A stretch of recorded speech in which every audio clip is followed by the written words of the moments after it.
अपने बेटे ऋषु के माथे से टपकते हुए पसीने को देखकर सविता की हालत खराब हो गई। ऐसा आज पहली बार नहीं हुआ जब ऋषु नींद से घबरा कर जागा है। हाय मेरा बच्चा, न जाने किसकी नजर लग गई है तुझे। जब से मेरे बच्चे ने 10वीं के एग्जाम में स्कूल टॉप किया है तब से रोज बुरे बुरे सपने आने लगे हैं। हाँ माँ, मैंने आज फिर से एक काले साए को देखा। वो यहीं मेरी आंखों के सामने खड़ा था। माँ मुझे बचा लो माँ। वो मुझसे कह रहा था कि मुझसे बदला लेगा। माँ कहीं ये प्रशांत। चुप कर, कैसी बात कर रहा है? दोबारा उसका नाम मत लेना। तुझे पता है ना उस प्रशांत ने आत्महत्या कर ली, तो बार बार उसका नाम मत लिया कर। मम्मी, क्या सच में प्रशांत ने आत्महत्या की थी? चुप कर, बहुत सवाल पूछता है आजकल। और फिर रात के वक्त सविता के पूरे घर में एक अजीब सा काला धुआं छाने लगा। गहरी नींद में सोई सविता की जैसे ही आंख खुली उसका दम घुटने लगा। वो दौड़कर ऋषु के रूम की तरफ गई जहां उसके दरवाजे पर घूमती एक काली परछाई देख वो बुरी तरह से घबरा गई। कौन है वहाँ? कौन है? सामने आओ। ये मैं हूँ, तुम्हारी काली करतूत। और अब मैं तुम्हारे बेटे को ले जाने आया हूँ। नहीं, मेरे बच्चे को छोड़ दो प्लीज। मेरे ऋषु को कुछ मत करना। वो परछाई ऋषु के कमरे में घुस जाती है। सविता भी उसके पीछे पीछे दौड़कर जाती है और देखती है कि अब वो साया साफ नजर आ रहा था। वो सर से पैर तक खून में सना हुआ था और उसके शरीर के सारे अंग कटे फटे हैं। क्या चाहिए तुम्हें? तुम जो बोलोगे मैं करूंगी, लेकिन मेरे ऋषु को छोड़ दो। उस परछाई ने ऋषु को गर्दन से पकड़कर दीवार के सहारे हवा में उछाल दिया। ऋषु जोर जोर से चिल्लाने लगा। माँ बचाओ मुझे, बचा लो माँ, ये मुझे मार डालेगा। माँ मुझे बचा लो माँ। नहीं ऐसा मत करो, मुझे मार दो लेकिन मेरे बच्चे को छोड़ दो। मैं तुम्हारे आगे हाथ जोड़ती हूँ। वो परछाई ऋषु को जमीन पर गिरा देती है और अचानक वहां से गायब हो जाती है। ऋषु, मेरा बच्चा, तू ठीक तो है ना? कुछ बोल बेटा, क्या हुआ है तुझे? मैं ठीक हूँ माँ। क्या हुआ था यहाँ पर? कुछ नहीं बेटा, कुछ नहीं। तू परेशान मत हो। हम कल ही गांव के बाहर जो तांत्रिक महाराज रहते हैं उनके पास चलेंगे। ठीक है माँ, हम जल्द ही उनके पास चलेंगे। मुझे बहुत डर लग रहा है माँ। ये बार बार मुझे डरावने सपने आना, ये सब हमारे साथ क्यों हो रहा है माँ? अगले दिन सविता अपने बेटे ऋषु को लेकर गांव के बाहर तांत्रिक के पास जाती है। जिस जगह पर तांत्रिक रहा करता था वो जगह बहुत डरावनी थी। चारों तरफ कंकाल और खूब भूतियां नजर आ रही थी। गांव से दूर वीराने में उस जगह पर जोर से आंधी चल रही थी। ऋषु ने डर कर अपनी माँ का हाथ पकड़ लिया। माँ मुझे बहुत डर लग रहा है। ये कैसी जगह है? देख बेटा, हमारे साथ जो कुछ भी हो रहा है उसका इलाज सिर्फ और सिर्फ ये तांत्रिक महाराज ही बता सकते हैं। अब यही है जो हमें प्रॉब्लम से बाहर निकाल सकते हैं। जैसे ही सविता और ऋषु तांत्रिक की झोपड़ी के अंदर पहुंचे, वहां का नजारा देखकर उनकी आंखें फटी की फटी रह गई। तांत्रिक की झोपड़ी के अंदर कई सारे लोग अपनी गर्दन घुमा घुमा कर जोर जोर से चीख रहे थे। कौन हो तुम और यहाँ क्यों आई हो? महाराज, मेरे बेटे को कुछ दिनों से एक डरावनी काली परछाई नजर आती है और कल रात उसने मेरे बेटे पर हमला भी कर दिया।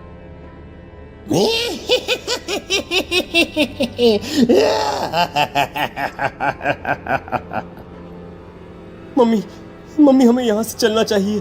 ये जगह मुझे ठीक नहीं लगती। नहीं बेटा, ऐसा नहीं कहते। रुक जाओ, 2 मिनट के लिए रुक जाओ। क्या कहा?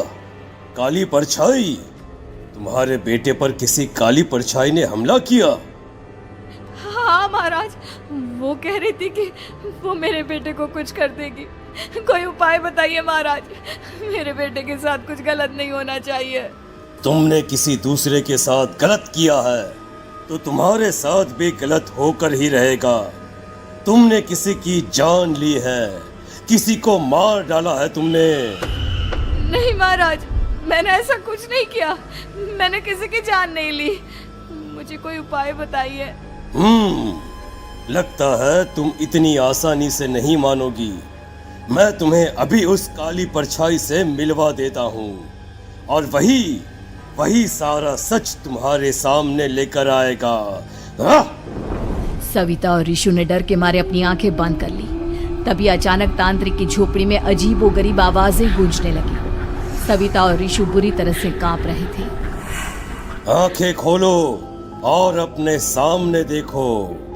क्या यही है वो जिससे तुम कल रात को मिली थी? बताओ मुझे। हाँ, इसने कल रात मेरे बेटे के ऊपर हमला किया था। ये उसी लड़के की भटकती हुई आत्मा है जिसे कुछ दिन पहले तुमने मार डाला था। मम्मी, ये महाराज क्या कह रहे हैं? क्या सच में आपने किसी की जान ली है, किसी को मार डाला है?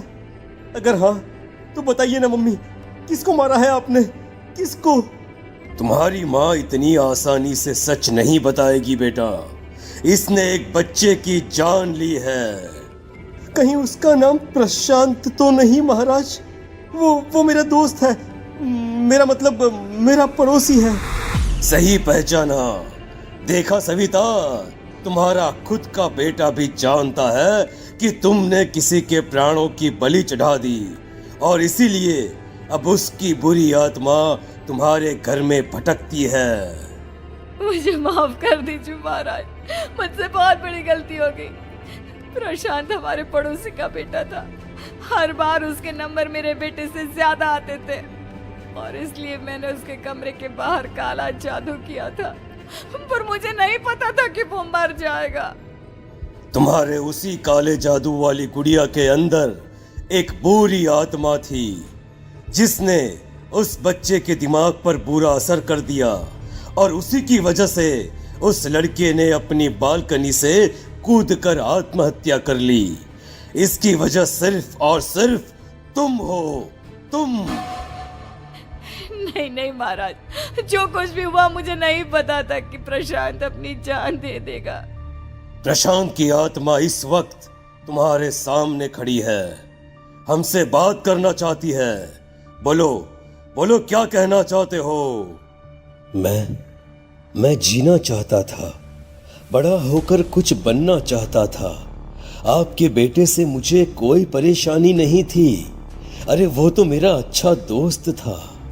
मुझे माफ कर दो बेटा, मुझसे बहुत बड़ी गलती हो गई, मुझे माफ कर दो। माफ करने से मुझे वापस जिंदगी नहीं मिल जाएगी।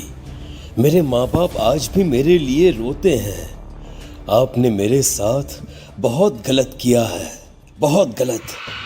और तभी अचानक प्रशांत की आत्मा वहां से गायब हो जाती है। सविता जोर जोर से रोने लगती है। सुन लिया तुमने? ये तुम्हारे अपने ही किए हुए पाप हैं जो इस तरह से तुम्हारे सामने आ रहे हैं। माँ, ये आपने अच्छा नहीं किया। सिर्फ 10th बोर्ड के एग्जाम में मैं टॉप कर पाऊं, इसलिए आपने मेरे दोस्त के ऊपर काला जादू कर दिया। नहीं मम्मी, नहीं, अब हम कभी खुश नहीं रह पाएंगे, कभी नहीं।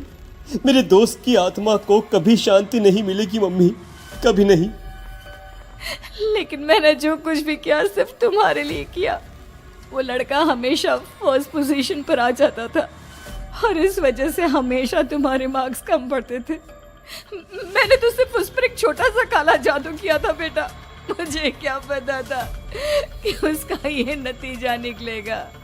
जिस गुड़िया को तुमने उस लड़के के कमरे के दरवाजे पर लगाया था, दरअसल उसके अंदर एक बुरी आत्मा का प्रवेश हो गया था, जैसा कि अक्सर काला जादू करते समय हो जाता है। मुझे अपनी गलती का एहसास हो गया है।